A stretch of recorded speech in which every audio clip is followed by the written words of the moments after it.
ইচ্ছে পূরণ ক্যাফে ও restaurant. Hello guys, আমি মেঘা। তোমরা সবাই কেমন আছো? আমি তো খুব ভালো আছি।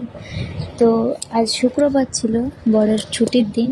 তো সন্ধ্যাবেলায় চলে গেছিলাম আমাদের বেথুয়াতে নতুন একটা ক্যাফে ওপেন হয়েছে। তো জানার পর লোকেশন দেখে চলে গেছিলাম সেই ক্যাফে।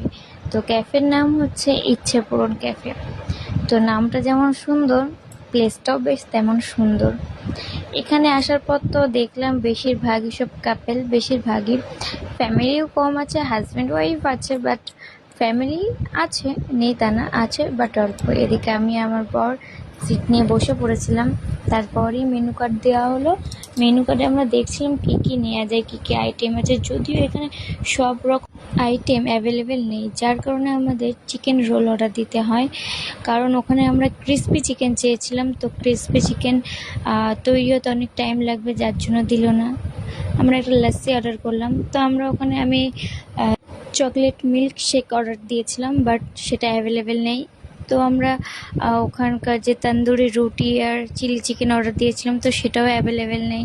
তো যার কারণে আমাদের এটাই অর্ডার দিতে হলো। তো ওখানে বর বিল পে করছে, আর এটা হচ্ছে লাস্ট হচ্ছে ফটো তোলার জায়গা। তো সব মিলে জায়গাটা দারুণ। লাস্ট ওখান থেকে একটা আইসক্রিম নিয়ে চলে আসলাম সোজা মিয়া মোড়ে।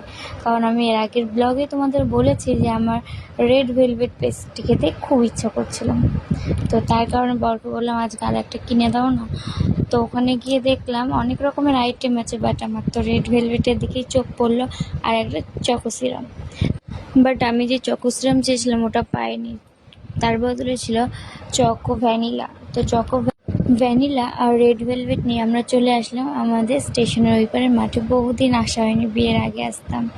তো আজকে আসলাম, এসে দুজনে মিলে একটু বসে গল্প করছিলাম আর কেক খাচ্ছিলাম। ওদিকে বর আবার মাটন ঘুগনি আনতে গেছিলো, তো ও মাটন ঘুগনি আর কেক খেলো। তো এই করেই সন্ধ্যাটা কাটালাম। তো টাটা, এবার বাড়ি ফিরে যাওয়ার পালা। দেখা হচ্ছে নেক্সট ব্লগে।